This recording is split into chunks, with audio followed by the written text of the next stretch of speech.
Okay, recording in progress. It being 5:30, I will call to order the November 17th meeting of the Shelburne Select Board. And we do have a quorum. And we'll begin with a review of the minutes of the meeting of November 3rd. I have had them and a chance to review. I found nothing that needed to be changed that corrected any of the intent or messaging of the decisions. How about yourself, Rod? I I'm good with them. So I make a motion to accept the meetings or the minutes, excuse me. Yes, and I will second that motion. We'll put the matter to a vote. Rod? Aye. And I am I. Motion passes 3-0. I'm sorry, 2-0-0. We'll go on to liaison report. And Rod, do you have anything from town hall or any of your other committees I or? don't. I tried to get a hold of emergency management today via my cell phone, and I drove by three times hoping to catch up with Tom, but I was unable to find him, so I have nothing tonight. Okay. He was at town hall from noon to 3 today. Oh, okay. Yeah, That's why he wasn't over at the his office.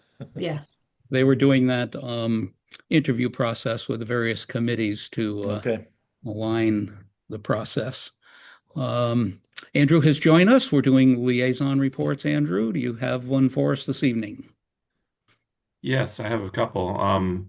We've gotten some communication from the Arms Library. Brian Bennis has been following up on the MOU project of developing an MOU between the library and the two towns to clarify our relationship. And so she's been gathering some models and she is going out on maternity leave, so that process may get slowed down a little bit, but we will keep at it in her absence and see if we can move it forward. Um, I did meet with Jeff Johnson. He has responded to the capital projects list request and put in some items for future consideration just to keep us apprised of the aging of our equipment fleet. He's the good news is that he is not putting any items on the list for this year, so we will have a lighter capital load from coming from the highway department, um, which will be a good thing.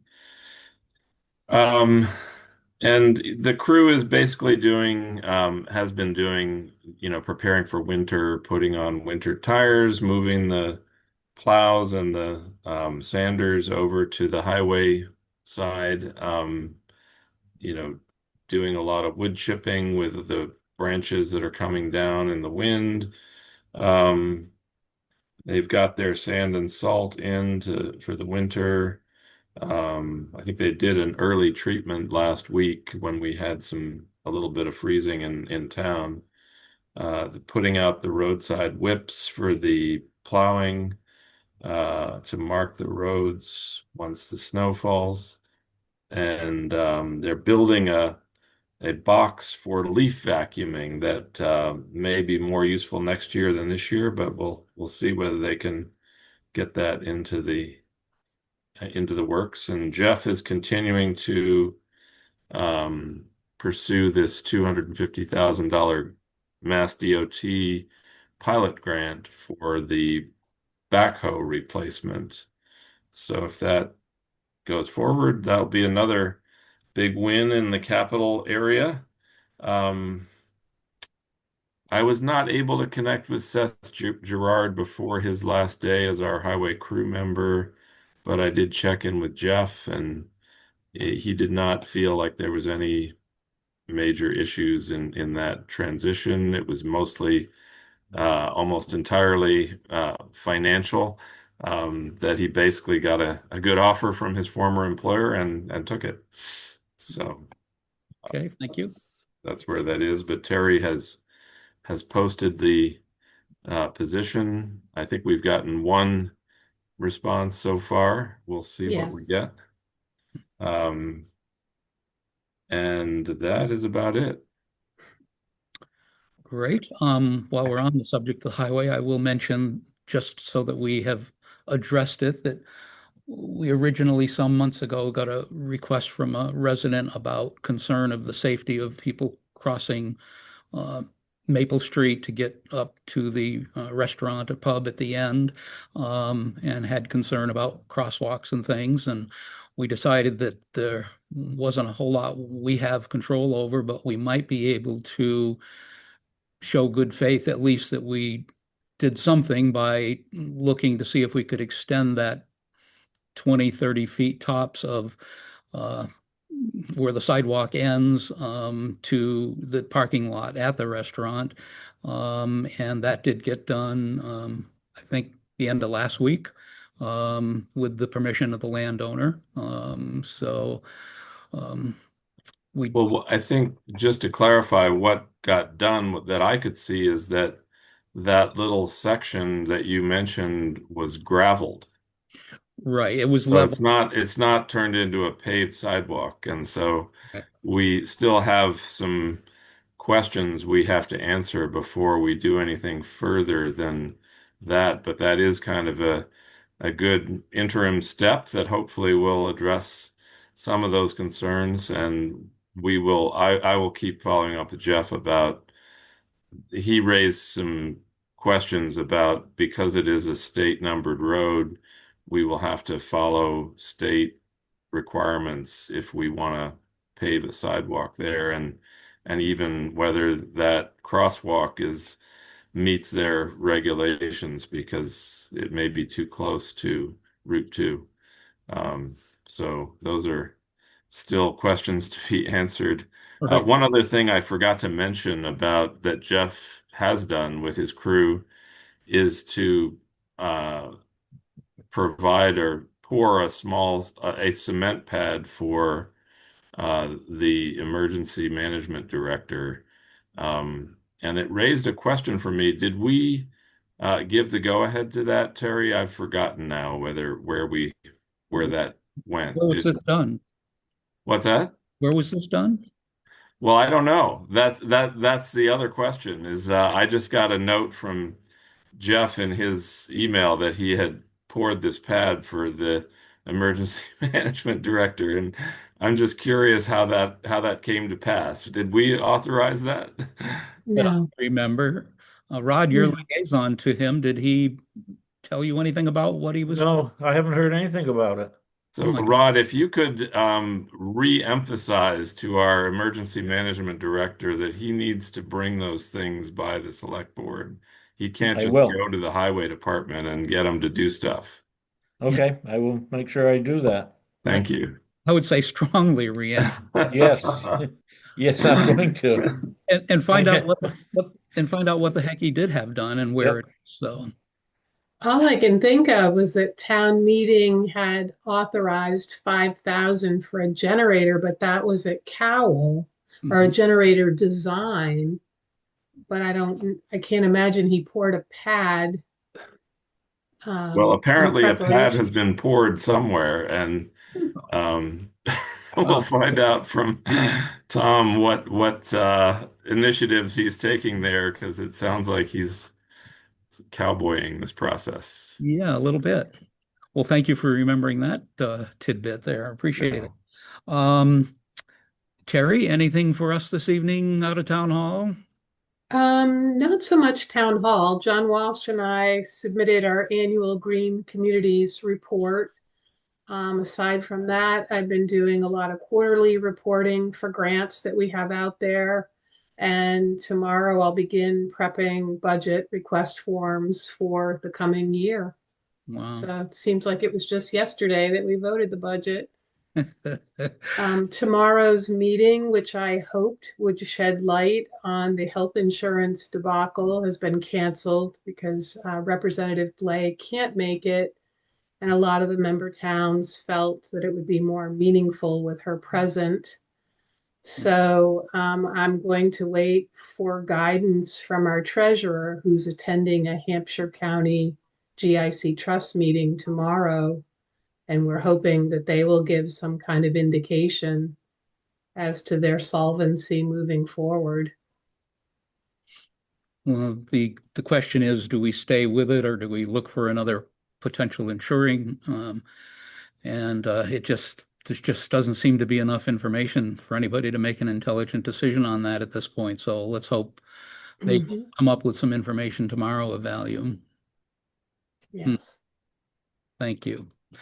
Um, for police and police services advisory committee, we had another meeting and finalized the uh, draft of the intermunicipal agreement for shared police services between Buckland and Shelburne.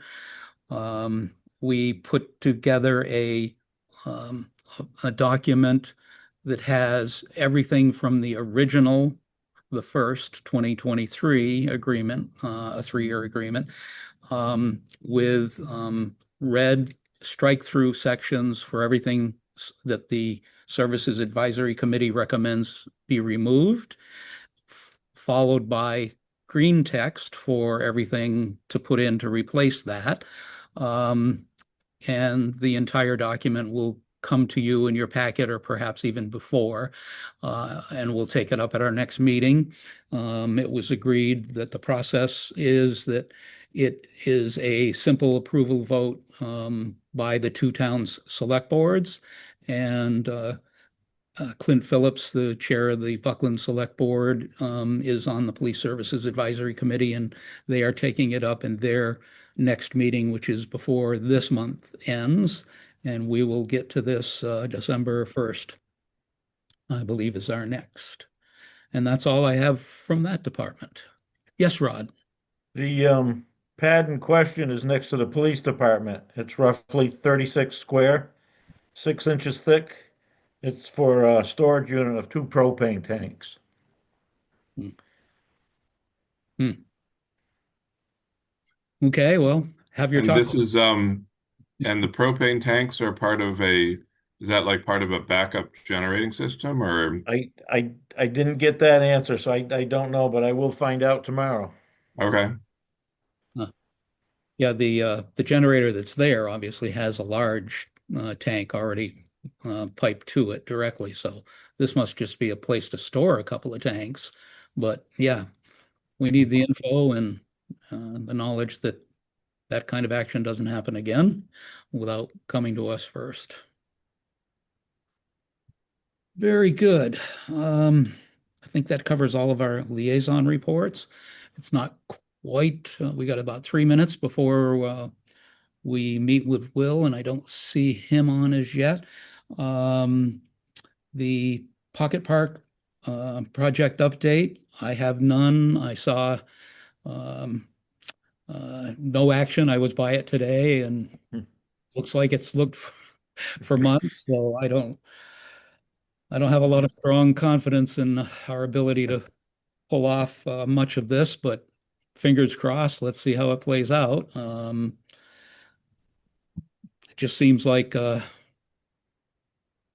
everywhere we turn, everything just stalls. But we're doing the best we can to try and finish up and the commitments that we made financially out of the remainder of our funds. The question will come at some point whether we ask Terry to contact them to see if we can change the designation or the use of those funds from what we had originally reported.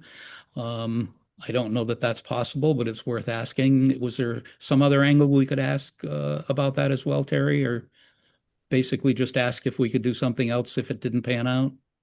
Oh, yeah, I would definitely seek approval to reallocate that funding. All right, Andrew. Um, yeah, Terry, are you able to reach out to Dick Hillman, or do you want me to do that? Both Rick and I have made attempts. I think Rick was in contact with him most recently, and he indicated he'd be there 2 weeks ago. If you want to try. Okay. I have reached out twice to Johanna Pratt at the Ashfield Stone place, and I stopped by there and spoke with one of her staff people. Um, so I have not heard back from her either. But I'm still hopeful that we can purchase some stone benches from them and get that at least in position to install. We might have to install them later if depending on how this all plays out, but we would at least be able to spend that portion of it.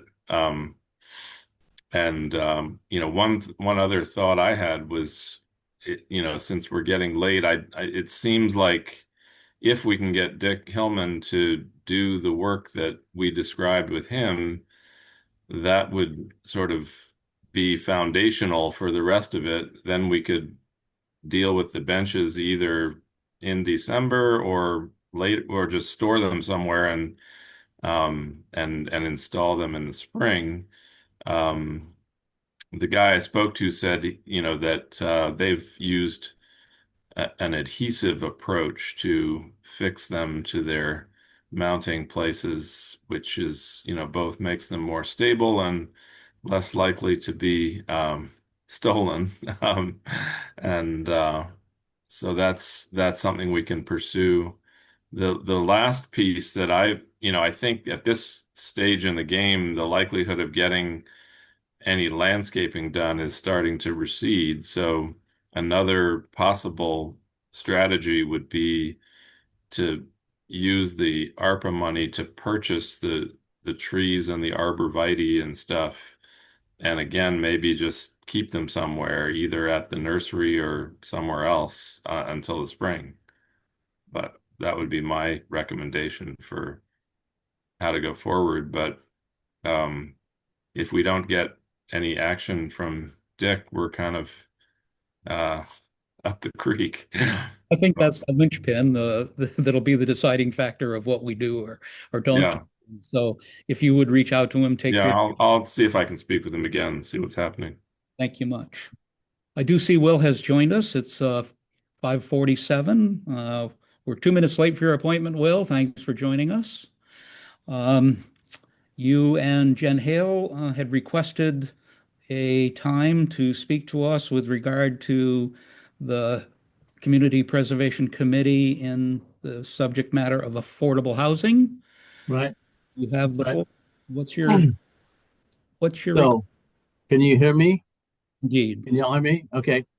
I just got back from town hall thinking this meeting was at the town hall in person. So I'm think Jen might actually be not here tonight because I think she might have gone to the town hall too.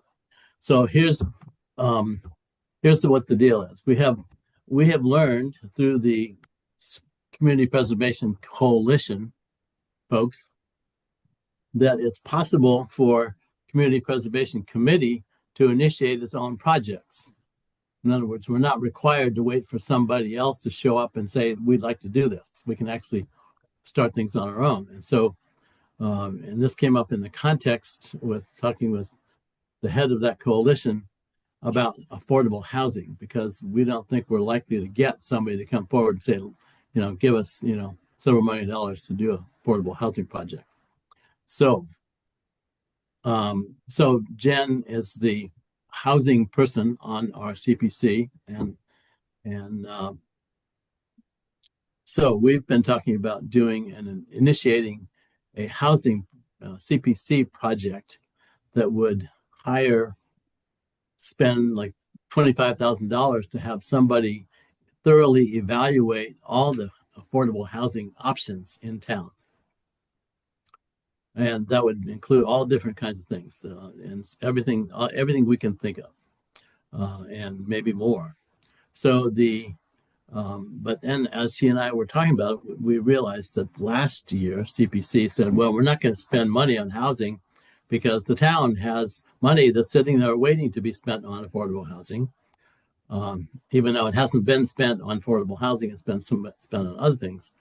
So we have a policy on CPC not to spend money projects where the town has money sitting, waiting to be spent on those particular kinds of things. So we decided, okay, it's time for us to come and talk to y'all about what the options are. Because, in other words, I would like to know there is money apparently of some amount being held by the town for affordable housing projects. And I don't know. So I'd like to know for CPC purposes, how much money that is and what the rules are about how it can be spent. And because if there's money that could be spent on this project that Jen and I have been talking about, that is, hiring somebody as a consultant to evaluate affordable housing in town, then we won't do something through CPC, and we'll do something by coming to the select board and ask for something to be put on the agenda for town meeting in May. So that's why I'm here. It's like gathering information and, seeing what you all think about this and what our steps should be next. Terry. I sat on a committee, I couldn't tell you how many years ago, but it was through a FRCOG paid grant where we identified affordable housing options in town. Yeah. So I guess I would want to look at that study first, or invite you to look at that study. I can't tell you the balance of the Housing Trust Fund this evening. Had I known ahead of time, I would have certainly been prepared for that. But Dara could provide you with that information. Okay. Yeah. And in the past, we've used those funds for CDBG programs, activities that would have been funded by community block grant programs. So housing is one of them. So certainly it would be an acceptable use for those funds. I would just want to make sure that it's not redundant to hire a consultant to do a study that was done probably less than 10 years ago. Great. I didn't know that. And I think the money is earmarked. It's earmarked for housing, not necessarily low rent or low income or affordable housing, whatever you want to name it. So it's there. Again, a year ago I knew that figure too, but I didn't know to look it up in advance. Okay. So we can find that. That'd be great. So Jen and I have been kicking around the amount of $25,000. Where did you get that number? Purely out of my mind. I made it up. I have no idea. We don't know if that's a realistic figure or not. We haven't found yet somebody who could be a consultant who could tell us if that makes sense. We'll be working on that. I just made that up. Okay. Rod or Andrew, you have any comments? Rod, no. Andrew, go ahead. Don't know. I just emailed all of you the link to the Shelburne housing plan. The Shelburne housing plan is something that, that'd be good to have. But I just emailed you the link to it. Right. So, but Terry, is that the same thing you're talking about? Because that's. Yes. I'd have to see who the participants were. I think that was done as part of the planning board project. Yes. Yeah, I know John Wheeler sat on that committee with me. Yeah. All right. So but we're looking for something a little broader than, in other words, what might be the choices? Would it make sense, for example, to see if we can change the rule about not having, not allowing mobile homes, for example. That's one option. What are the options of where might we put, a subdivision, whether it's a regular subdivision or whether it's one of the cluster subdivision options. And are there projects that we might do that would further the adoption of ADUs for people? In other words, there's way more things than just, let's have a housing, project where we build some affordable housing. And I don't remember that the housing plan included all the various options that might actually be available to create affordable housing. So if that's true, then I'll have to go back and review it. But I'm thinking much broader and much more expansive than just, the standard stuff that we think of as affordable housing.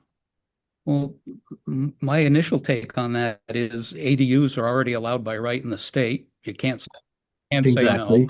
But how do you get somebody to say, "Oh, I'm going to put one on, but I'll make the rent affordable"? Well, there's all sorts of possibilities. That's, in other words, people need money to build an ADU, and so is it possible to fund some sort of way of funding ADUs?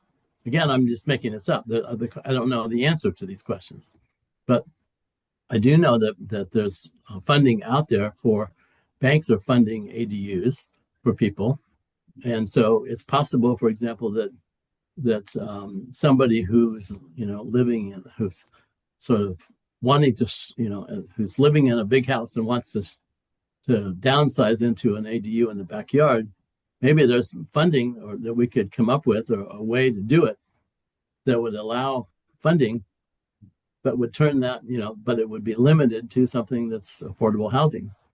In other words, I don't. The answers aren't all in my mind because these are all options that I think could be developing. That's what I'm hoping to have somebody who's a consultant to think broadly and outside the box.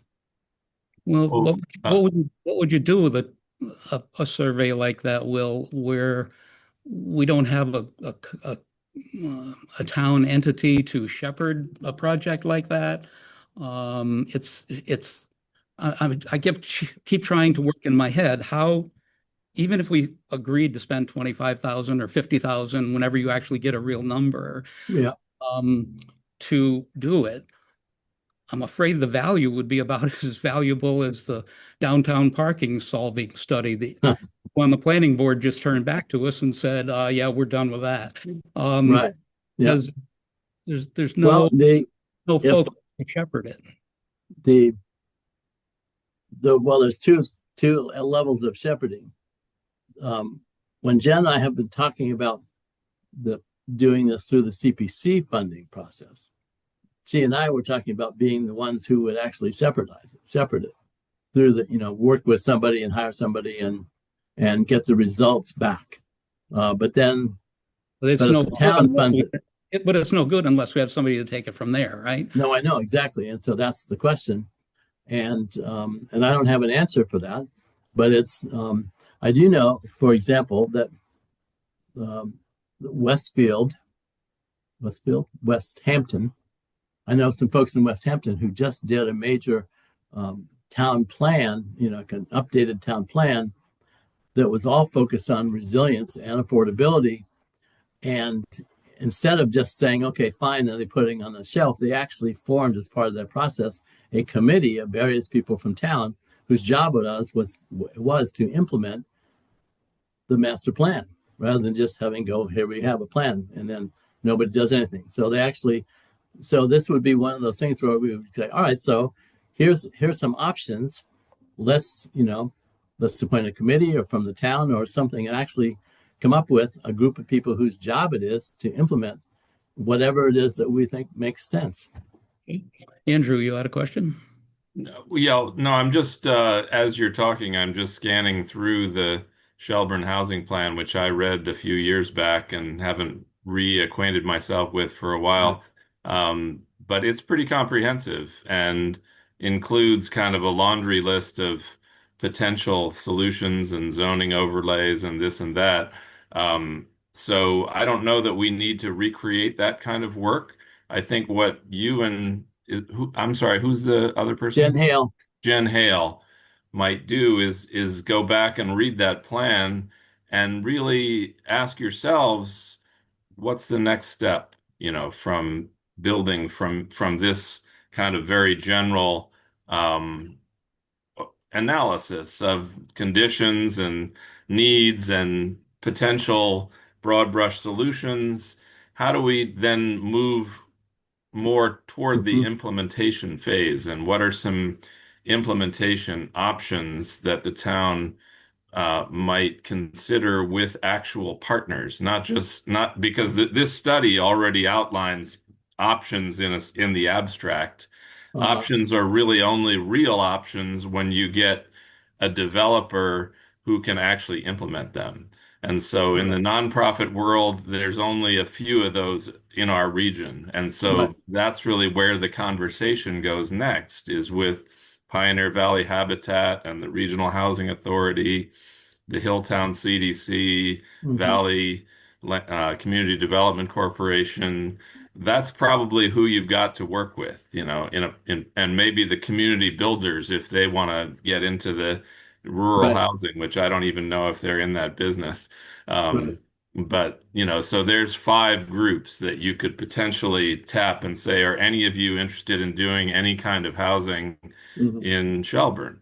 And Habitat has already expressed interest. They're in the one by one kind of method, and Right. Yep.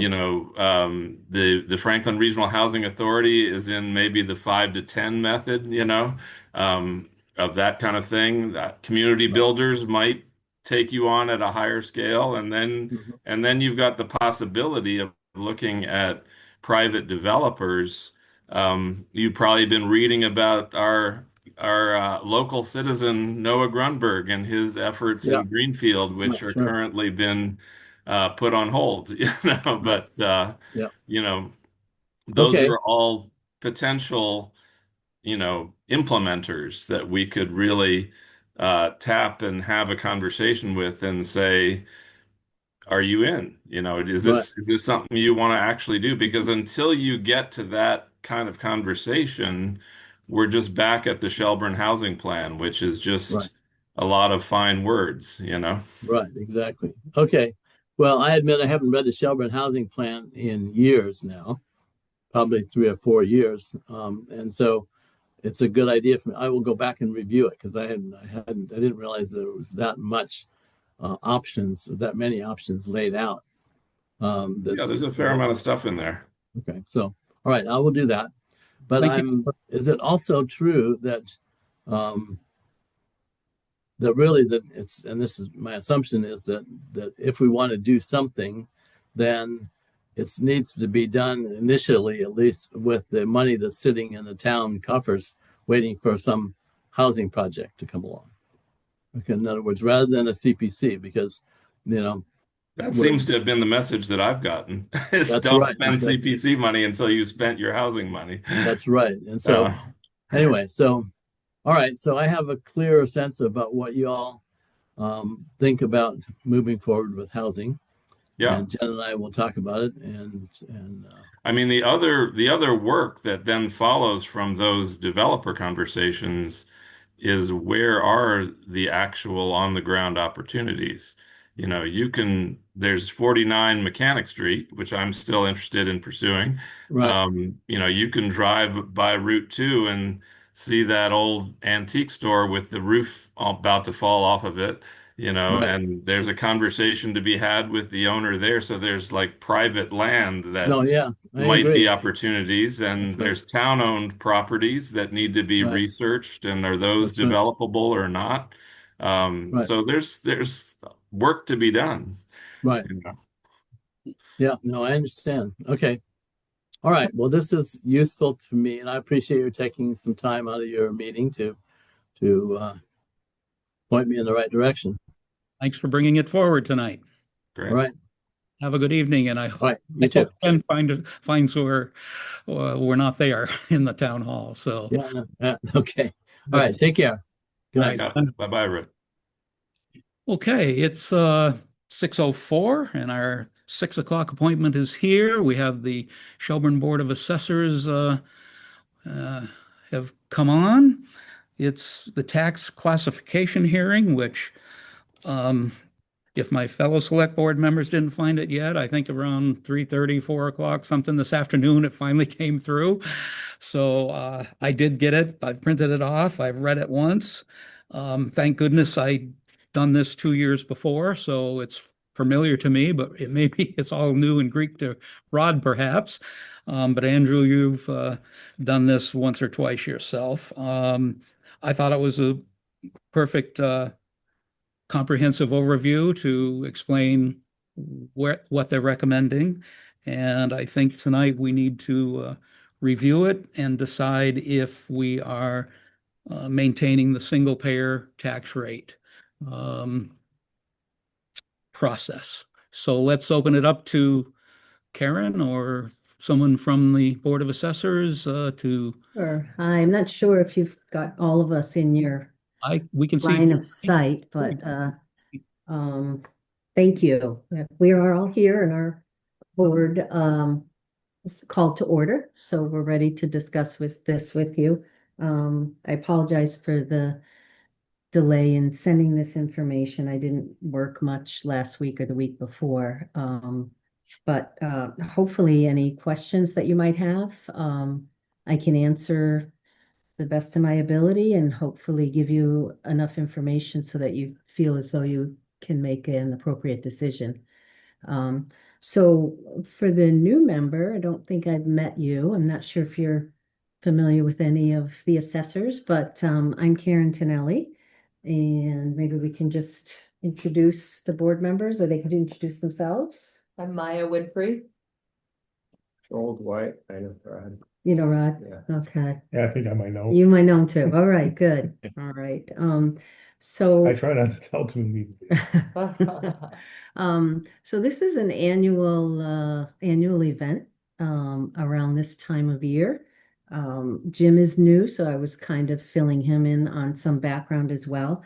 You know, after the assessors take a look at our sales data and we make adjustments to the overall valuations, we submit reports to the Department of Revenue to make sure they're in line with their guidelines. So all of that has been done in the last couple of weeks and has been approved. So we have new valuations for FY25, which will appear on the tax bills that go out at the end of December. And I guess our job here is just to provide you with some information. I'd like to highlight what has changed, which will affect the rate. And there's a few things that you folks need to actually vote on.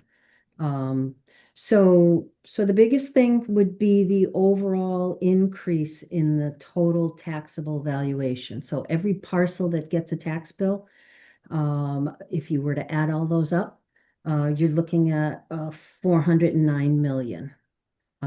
This is an increase of about 3,661,700 or 9.8% over last year's valuation or assessment. And of course, this is as a result of what we're seeing with the continued housing market.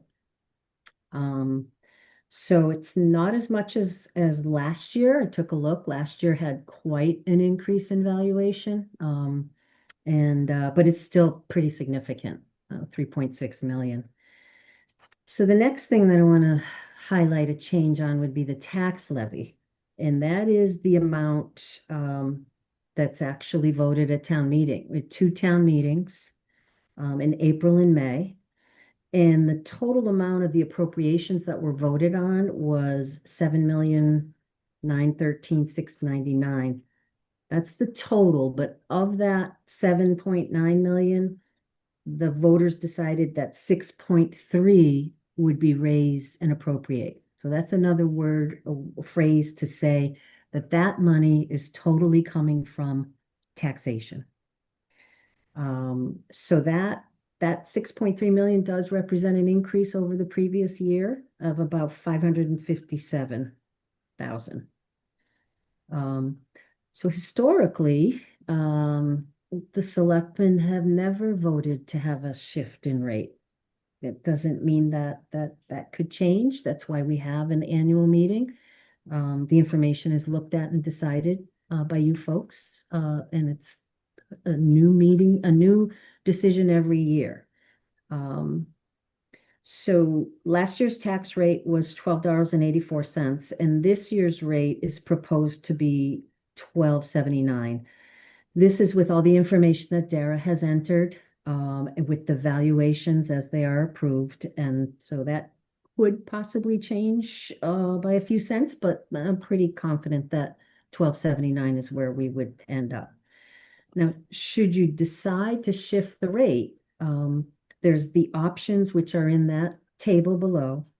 And what you're doing if you were to decide to shift the rate is you're taking the tax burden off of the residential class. That's all residences, single family, condos, 1 and 2 and 3 families, anything that we consider commercial. I mean, anything that we consider residential, excuse me.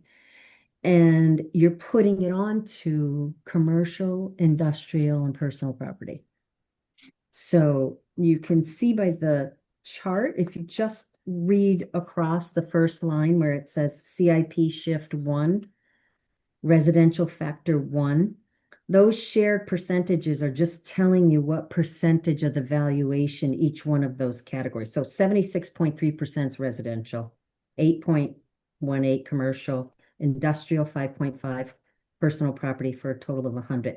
And if you continue reading across, a shift of 1 is no shift at all. And so there's that $12.79 rate for all classes. And as you go down, I put in increments of 5%. So for instance, the next shift, it actually shifts the different percentages. But if you go to the right, you can see what happens to the estimated tax rate. Resident dropped 20 cents and commercial went up more significantly than 20 cents. And you'll find that pattern as you go all the way to the bottom. And that's just simply a result of the fact that we have more residential value than we do commercial, industrial, and personal property. If you follow it all the way down, that's the highest shift that the law would allow. And again, you can see what happens if you follow out. Now the residential rate would drop down to $10.80. But look at what's happening to your commercial rate. It's really significantly going up. So that's something that that you have to kind of weigh and consider. A little more information just to continue on, and please let me know if you have any questions. I don't want to bombard you with information, but the average tax bill, we take that by finding the value of the average single family home. It's a 101 single family. And for 26, we're estimating it to be $5,149. And we simply take the average value of a little more than 400,000, and we're multiplying it by that proposed rate. Last year, the average value of a single family home was $351. So you can see we've got some significant increases. And then, of course, last year's rate would produce a bill of $4,515. So again, on the average, we're seeing a $634 annual increase in taxes.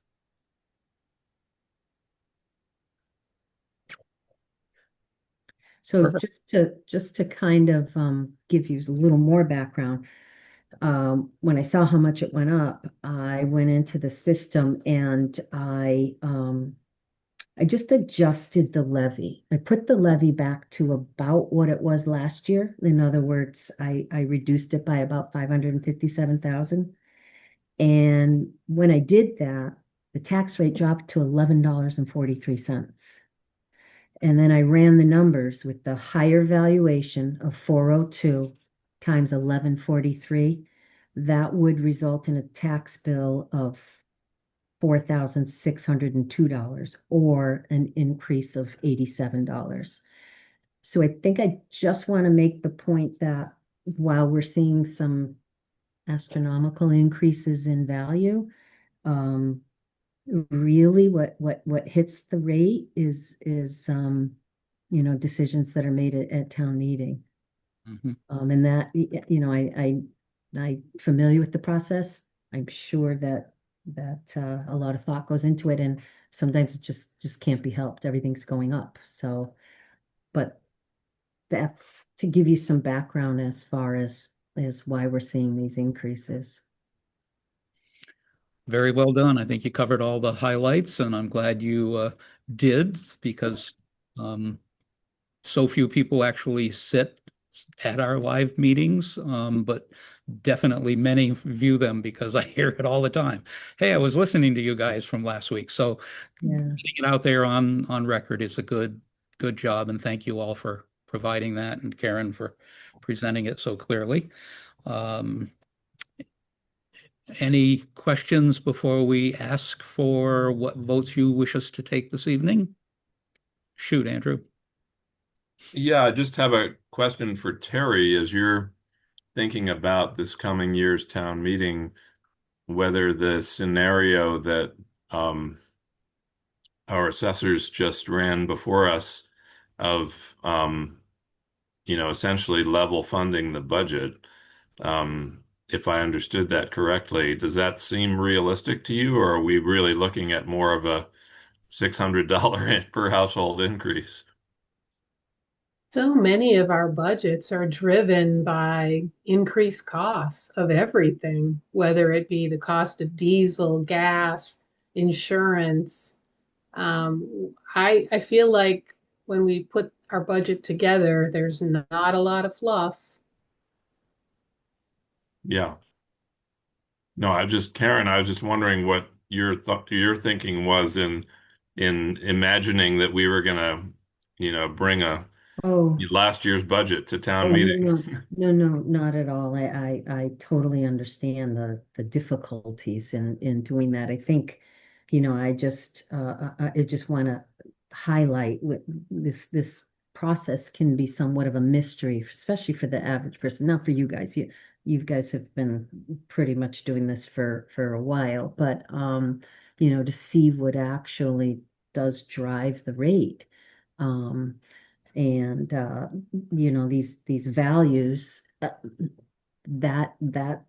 isn't always the single answer, and unfortunately these values, there's really nothing we can do about that if we don't submit proper paperwork of our sales, and if we don't get those into the correct medians, then we're not even allowed to have this hearing. So the Department of Revenue is there to make sure, that we're following and we're taxing at 100% of the market.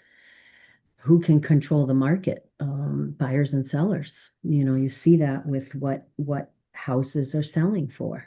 So Shelburne, especially in Shelburne, it's yeah, yeah, highly desirable. Well, as you said in your very first second sentence of your report, the state Department of Revenue did review October 20th, indicating that the standards of assessment have been met, and we're doing everything by the book. And I almost hate yeah. words, but it is what it is, kind of thing. Yeah, yeah, and again, almost all municipalities are in the same, Yeah.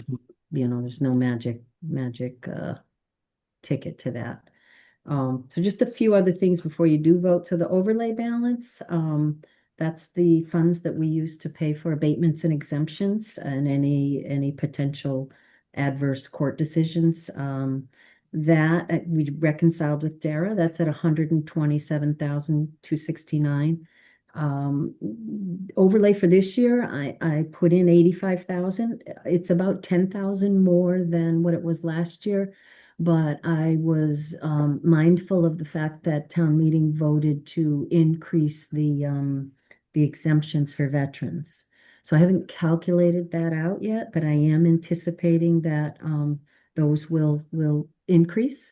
In addition, I do have, two new veterans that will be needing those exemptions. So I think that was a reasonable amount to increase the overlay with. Okay. New growth, that is 16,940. That's a number that Terry and the Finance Committee need when they are going ahead and trying to compute what the tax levy can be for next year. What does that $16,000 actually represent? That represents additional valuation as a result of properties that weren't there last year. So we've got a couple new homes that were not 100% complete. We've got some new personal property. So when Eversource files their paperwork with us and they tell us that they've, have replaced some of their equipment, that's considered new growth. Any new decks, any additions, all of that wasn't there last year. Well, that's what I'm wondering though, is that 16,000 is such a small amount of money. Like, what can that possibly be? So it's not, it's 16,000 in tax dollars. It's actually 1.3 million in Oh, valuation. oh, okay. What you Thank you do for is that yeah, clarification. you take the valuation and you times it by last year's tax rate to get your new growth. Okay. So, and it was mostly, single family residences and then some personal property. So I'm assuming the utilities, we haven't really had anything significant come on board. So in terms of, keeping the tax rate a single tax rate, industrial is 5.5% of our property value. My guess is that's just a couple of property owners, and it goes back to that question of how are we doing with those utilities? Have we resolved our issues with them? Are we actually collecting revenue from them, or are things in limbo? Where do we stand? We are going to be discussing that situation when we end with you in executive session. We did get a little more information when I assume you're talking about with respect to the hydros. Yeah. Yeah, we do have some information. At this point, I don't know which way we're gonna go. But I think it'll probably be resolved within the next few months if things go well. Okay. So I'm so just wondering if we need to exert any leverage on the utilities and say, hey, if we're going to be in limbo for another few years, maybe we should raise the industrial tax rate. I see, I see. That's interesting. Yeah, that, But you can't do just industrial, right? right, it would have to All. be commercial, Gotta be industrial, everybody. and personal property, yeah, Uh, as oh, a you have to group. do them all at one. You have to do You them all. do, right, because you're shifting just from residential to commercial. We call it CIP, commercial, industrial, personal. Oh, So I see. there's only ever really two tax rates or a Okay. single rate. So, but I mean, it's if they were to get that word, I think though, what our issue really was, Andrew, is boundaries. And we were trying to nail down what is Shelburne's and what is Conway's. And so it may also kind of run into valuation of the hydro, but that was really a key issue. And so we're getting some information from some experts to make a decision on that. Okay. So Good. Well, yeah, good luck. Keep us TBD, posted on how that goes. we certainly will. We certainly will. Great. Thank you. So the last thing we have to report to you is what excess capacity is expected to be, and that's 561,787. And this is simply the difference between the amount that we could tax under 2.5 and the amount that we are actually taxing. So you have a little room there to tax more, although I never really understood this because clearly town meetings have already happened at this point. Um, what is possible and has been done in other towns is that once you realize you have capacity, the accountant can adjust her estimated receipts. And in doing so, she could take more capacity. However, this would increase the tax rate. You'd be taxing more. So I don't know if that's concepts that you guys understand as far as the excess levy capacity. I mean, the way I look at it is um, it's kind of like having a little more room on your credit card, right? You're not taxing totally up to the amount that 2.5 says you can. So, Correct me if I'm wrong, but my understanding of that excess capacity is is that it's kind of a psychological buffer that you take into your next year's budgeting season that gives you a little bit of cushion to work with so that if you get hit with a big increase in your health insurance or something like that, you kind of know, well, I've got some room to work with before I have to go to an override, right? Yep, yep, that's a good way to put it. You've got a Yeah. little bit of room that if something comes up, that you don't necessarily need to go through that process of seeking approval from the voters, both ballot and, that two things. So it's good to have excess capacity. I mean, it does change every year. And it just depends on how the valuations fluctuate and everything. So it's not a bad thing to have excess capacity. Other towns kind of take the position of, well, hey, if Proposition 2.5 says we can tax this much, let's tax right up to the limit. And again, that's more tax policy and how things are sort of decided at the finance select board level. But yeah, one of the processes in this hearing is that we are to let you know the excess levy capacity amount. So back to what Rick had said, yes, you do need to decide on a single or split rate, and then you just need to take these other votes that would affect discounts and exemptions, although again, at this point, it's kind of late to consider these. But we can talk about them one-on-one if anyone has any questions. Would you like to move these one at a time or start with the split? Yeah, why don't you start with the main, what everybody thinks about a single or a split rate? Do we have I would move that we maintain the single tax rate. I'll second. It's been moved and seconded. Any discussion? I think the issue has been the same year over year. We have a small business community, and we're not going to squeeze a lot of extra tax dollars out of them. It's not like having a nuclear plant in your backyard. So I don't want to put an extra burden on our business owners. So I think we should stick with what we got. Agreed. Any further discussion? Hearing none, we'll put the matter to a vote. Andrew? Aye. Rod? Aye. And I am aye. Motion passes 3-0. Great, thank you. So the other votes to be taken, again, we always talk about the open space discount. That allows for 25% reduction of land that's maintained in the natural condition.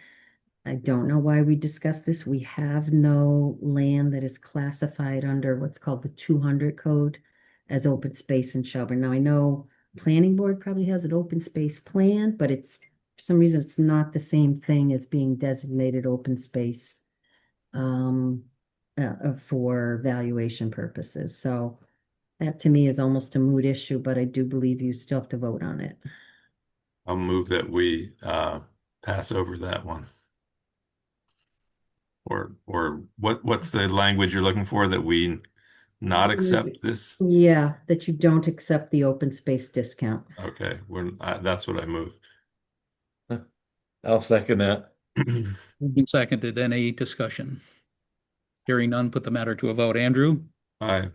Rod? Aye. And I am aye. Motion passes 3-0. The next one's the residential exemption. That's an option that allows a discount to property that's the principal residence of the taxpayer. There's certain caveats. It cannot exceed 35% of the average value. It increases the residential rate and shifts the burden to multifamily and second homeowners. So kind of along the line, the sentiment that Andrew just talked about with respect to how we just don't have enough commercial to make a difference with the split rate. Well, I would say the same argument could be made here. You just don't have enough second home to really make a difference in shifting. Although, of course, if this is something that is of interest to the board, then I would think that we could have conversations well before this point, so perhaps maybe next fall. This constantly does change as people move in. Are there more people moving in who are second homeowners? Should we be trying to get that information? I talked a lot. I heard a lot of talk about the Airbnbs. Would they be in that at this point, I don't really have any current up-to-date information, but if it does seem like something that the board might want to pursue, then I think we need to gather some data and actually run some numbers. Um, my guess is that we're still pretty much a town of residents who live here. Yeah, I am actually interested in gathering that data, and I'm not proposing that we accept this exemption this year at this meeting, but we did just have a conversation before you came on about affordable housing. As you mentioned, we have, passed a number of articles on at town meeting about the Airbnbs and ADUs and other, efforts to diversify our housing portfolio. And yeah, I'm interested in the numbers because I think there is an argument to be made that those grandfathered Airbnbs, there's now however many of them there are, 30 or so of them, and the second homeowners perhaps should pay a premium to maintain a vacation residence here, that because they're not, serving on these town boards and doing the other work of maintaining the town that the people who live here do. So, I'm open to that argument, and I think it would be helpful to have those numbers earlier so that we could have, public hearings and get the input of the residents on what they think about it. Makes sense. Okay. Well, I've So do we- noted to start working on getting some more information and see if we can really kind of find a way to get accurate information on that from our system and monitor it. Yeah. No, I mean, my family has a vacation home that I share with my brothers and in Maine, and the island that we have that on has a unique and interesting approach to distinguishing the tax levy between the vacationers and the locals. And they have the privilege of having something called a shoreline tax, which is like an overlay district. So Wow. that's an easy way for them to pretty much levy that tax on the visitors, Yeah. But it gives them extra resources to fund their schools, and, it works well. We have that here. We have the shoreline, right? We The do. waterfront, right? Oh, okay. Yeah. That's the same.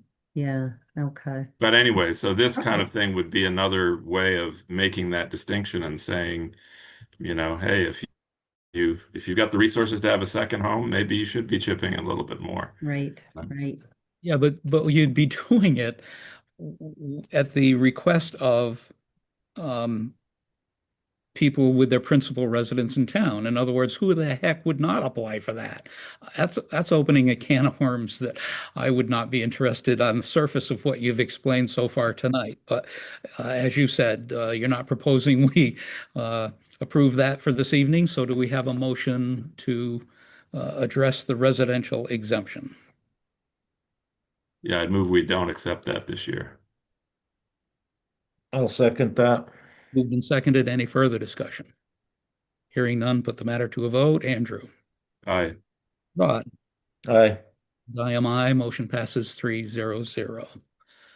And the last small commercial exemption. Small commercial exemption, that's one that sounds really good, but when you get into the details, it does make you question. So that allows for a 10% discount to certain commercial properties that meet criteria that are established by the state. So only businesses that have been certified by the Massachusetts Department of Workforce Development would be eligible, and they do send the assessors a list, although now that I'm thinking of it, I'm not so sure that I got a current list, um, but I think it's important to note that the owner of the property and not the actual business owner, not the small business owner, benefits from this exemption. And they're not required to pass the savings on to the business. And this is basically because, the person who owns the building is generally leasing it to a small business owner, whether it's a gift shop or a restaurant. Often, if you think all the way down Bridge Street, the people who are the owners of the small business aren't necessarily the owners of the building.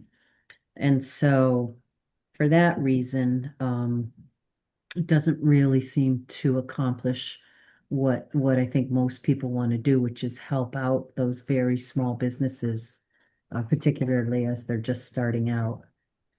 But That certainly seems I, like a very weird exemption that you qualify the business and then you give the exemption to the landlord. exactly, because all we have control over, Andrew, is who owns real estate, right? Not Right. necessarily who's in there leasing it. So that's a secondary transaction between the owner and I don't know who thought this up, and maybe there are other towns where the circumstances, the character of the town is different, so that this is a benefit. But Hmm. never been anything that's been accepted in any of the small towns I've worked in. So I just don't think it works.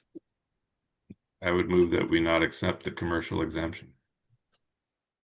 I'll second that. Moved and seconded. Any further discussion? Hearing none. We'll put the matter to a vote. Andrew Aye. and Rod. Aye. I am aye. Motion passes 3-0-0.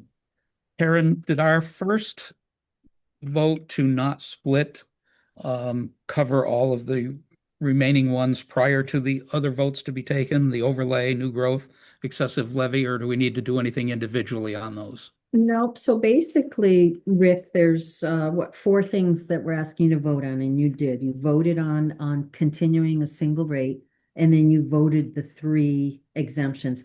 The other stuff is just information that's supposed to help you make your decision, or just general information that you should be aware of.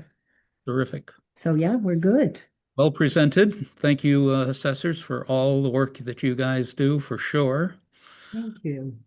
Rick, before we move on to the next topic, could you restate your objection on the residential exemption? Because I didn't quite follow what your concern was. Fine. Yeah. I believe, Karen, you said that shifting it would change the tax rate. Is that correct? If we enacted that and people, So it's not necessarily shifting on that first one changes the rate. This is more of an exemption, Rick, and that would be that if you were to vote it, that there would be a discount of a percentage off the average assessed value to the folks that live in town. So the folks that don't live in town would pretty much be paying the tax rate on a higher valuation, an undiscounted valuation. So the rate stays the same. It's a matter of giving a reduction off of the folks that are here. if you're taking it away from one and putting it on another, to me, that's a split rate. Yeah. It's like a penalty. We just voted to not split it.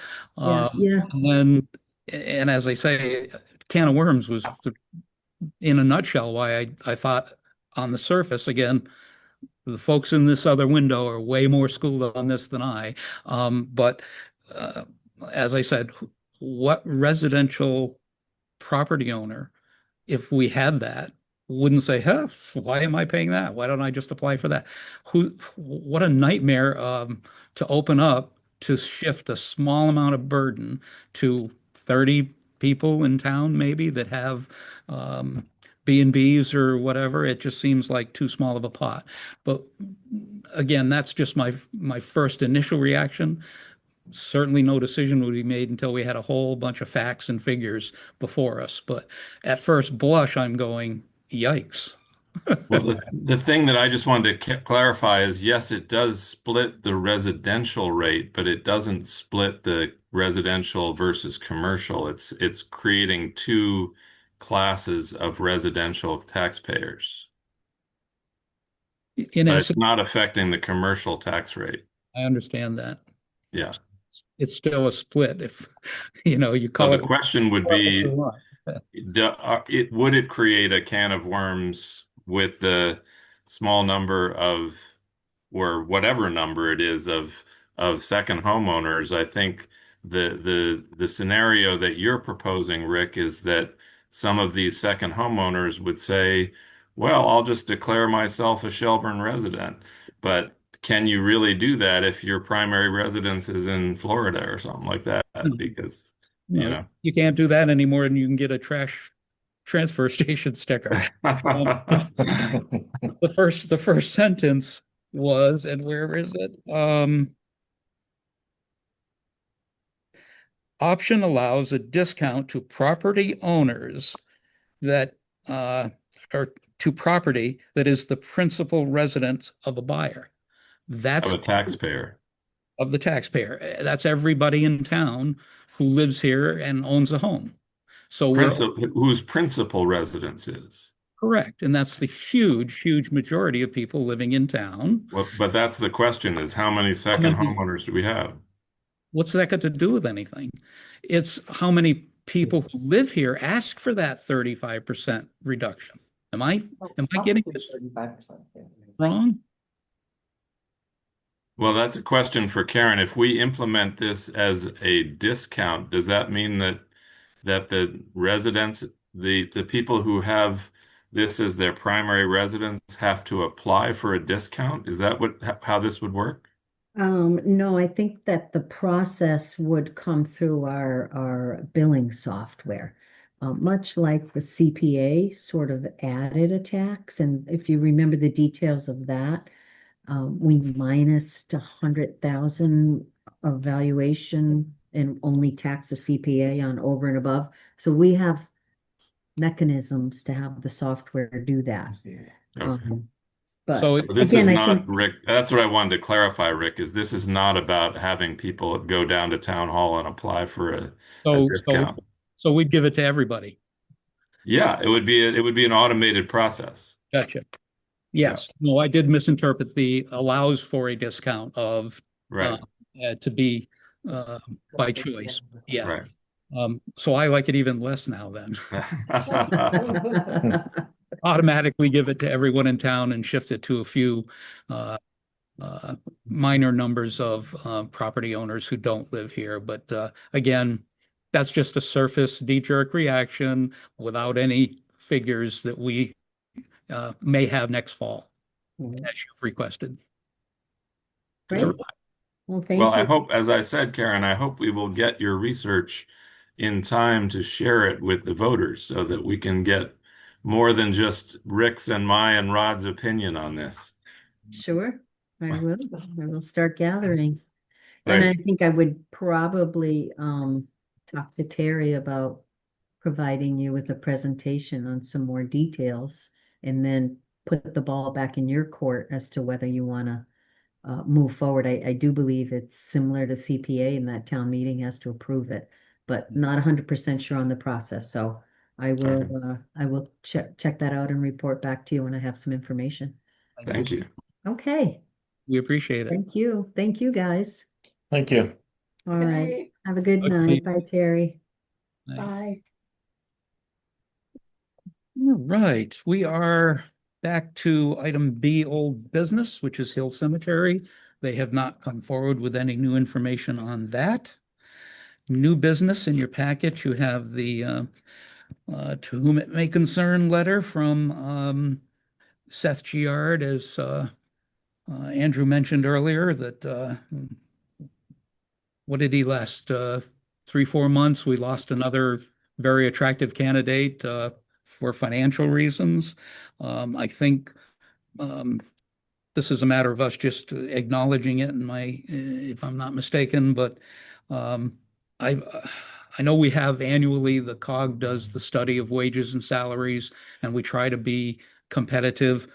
But I think towns are finding out that being competitive isn't always the trick, and that money does talk. And just this week, the recorder. There was an ad for one of the area towns offering the basic labor entry level at 31 to $36 an hour. We're doing 21.70 to 27.90. We aren't even at our highest is not the lowest of what other people are seeing. This is what you got to pay to get somebody and to keep them. So again, we're away from budgets a while, but just an observation that it seems that we keep losing people and the answer seems to be money. So let's see what we can do with the new persons that we may interview for replacing that spot if we can get somebody, but we may be restricted to the high end if we chose to offer that. But food Yeah, for I thought. would offer a slightly different perspective on it in that I agree with you that I think we need to stay connected with the FERCog and their wage and benefit surveys and remain to the extent we can competitive with our peer towns, the ones right around us and who are of similar size and scale. We're not necessarily going to compete with Irving that has a $5 tax rate or whatever, you know. But but we should be competitive with Coleraine and Ashfield and Charlemont, and that kind of thing. The other factor is that if somebody's got the licenses and experiences to do highway work, they can also, if they're, typically are young and footloose, can go work for a, construction firm as a heavy equipment operator making far more money than they'll ever, Mhm. than we could ever pay. But that's, episodic work from job to job. It requires a lot of travel, and not everybody wants to do that. So when you get to be a little older and you have a family and, the benefits of working locally and being with your kids and having, town retirement benefits and it's health insurance, et cetera, that becomes a more attractive package for that kind of person. So it's not, just trying to keep up with the private sector, which I don't think we will ever do, you know. Well, that wasn't a private sector. That was another town that I was quoting. But Right. I hear you loud and clear and agree completely that um, people got to find their own level of comfort. And as I recall, what Seth told us was one of the reasons he was interested was he was tired of being sent to New York on jobs and so on. And yet, Yep. Right. he wanted more time with his family and so on. But Yeah. so And now he's taking the money. So yeah, right. So acknowledged, and we'll hopefully get another applicant or two, so we have more than one to interview before snow flies. Fingers. Um, Also tonight under new business, Alcoholic Beverage Control Commission, the seasonal population estimation form. Um, this is one that comes to us every year. We have the 2026 version in front of you. Any comments, questions? no. No. Do we need to vote on approving that? Yes. We need a motion to accept as presented. So moved. I'll second. Moved and seconded. Any discussion? Hearing none, put the matter to a vote. Andrew Aye. and Rod. Aye.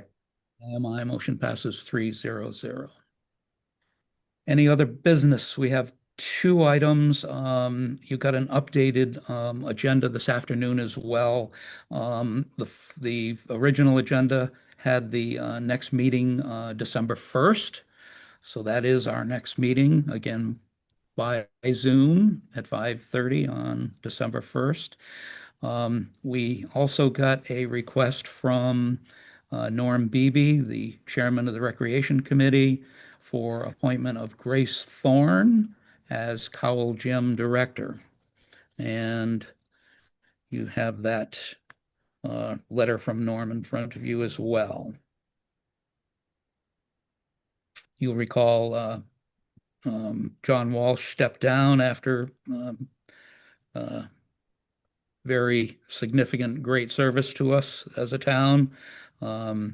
We found a replacement, and that has passed, and so they've been without someone for several months now. And this candidate came forward, was interviewed at the rec committee's last meeting, and they have recommended our appointment of Grace Thorne for that position. I'm prepared to accept their recommendation, but Terry, I would just say if this is a paid stipended position, that I would be more comfortable also receiving a resume in the future. He did submit an application that the Recreation Committee entertained when they interviewed her, but not a resume. But I will definitely pass that on to them. Yeah. I agree, Andrew, that we usually get at least a letter of interest stating background or whatever. Right. So Yeah. I think we have to for tonight, we have to put our confidence in the elected. I'm happy to do that. I'm just saying going forward, it would be I nice know. to get a little more information. I agree with you 100. I agree. So we I need will move to appoint Grace as our recreation director. I'll second What's that. her last name again? Grace Thorne. as Grace Thorne. Thank you. facilities director. Facilities director. Right. Wait, facilities director? Yes, That's what we're calling her? that's what it's always been called. Oh, College okay. and facilities director. Oh, okay. It makes it sound like she's in charge of all of our town buildings or something, but It's Cowell Gymnasium Facility oh, Director. okay. Thank you. Yes. I'll second that motion. Moved and seconded. Any other discussion? Hearing none, put the matter to a vote. Andrew. I Aye. I am I. Motion passes 3-0-0. Thank you very much. Correspondence, we did have one come in our packet. Oh, Rick, if we're still in any other business, I Yeah, did sorry. have one, just wanted to share with you a request from a resident to get a little bit more information about the smart metering business and about the heat pump electricity discount that Eversource was offering. Um, since she made that request, she sent me a presentation that Eversource made at the Greenfield Middle School about smart meters, which I have not, she just sent it today, so I haven't had time to see it yet, but I can share that with you. But Terry, I just was wondering if that might make sense to have some kind of public hearing or information session with Eversource to help our residents understand more about smart metering and what we get out of it rather than what Eversource gets out of it. I agree, and it would make more sense to ask the Energy Committee to host, given that that's more in their wheelhouse. Mm-hmm. Okay. Do you So want if me you, to reach out to Jeff on that, or do you want to do that? How do you want to yeah, do it? if you send me the information that you received, I'll reach out to Jeff and ask if they would be willing to Okay. Okay. host. Because I don't fully I got a letter because I have a heat pump about I'm I going to did get this too. new rate and I don't really get it because then they also said, but we're going to review our rates in January and it's like, is this a way to lure us back out of aggregation or what? Right. Well, that sounds great. If you send that along, Terry will send it to Jeff and see what they come up with. Okay. I got it as well. I have it here at my rental building, and I have it at home, heat pump as well, um, and the smart metering. You've seen the articles in the recorder. That's quite confusing too. So, yeah, would serve It us. seems like the benefits accrue mostly to Eversource, and so I haven't really quite gotten what we get out of getting a smart meter and why we're going to pay for them to not have to send their crews out to read our meters. So far, the only benefit I could glean from it was that we can get an app to go look at how much we're using in real time. Right. Oh, thanks. Okay. But we'll see what the Energy Committee can find out. Okay. Thanks for bringing that up, Andrew. Is there any other business that I'm not aware of anyone likes to bring forward? Hearing none, correspondence. We have Owen Bragdon's request from the Shelburne Cultural Council about maintaining Deb Verhoff as a member. She is moving out of town. They have 9 seats on the council, and all 9 are full, and they don't want to lose that person as considered a valuable asset to the council.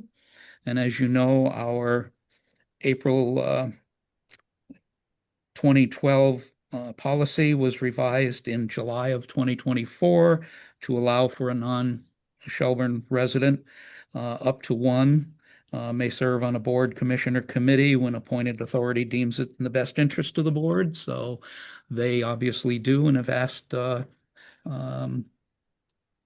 basically just is that correct? Are they okay at keeping her on? I don't know that we would need to vote on it, just offer an opinion. There's no motion needed for this.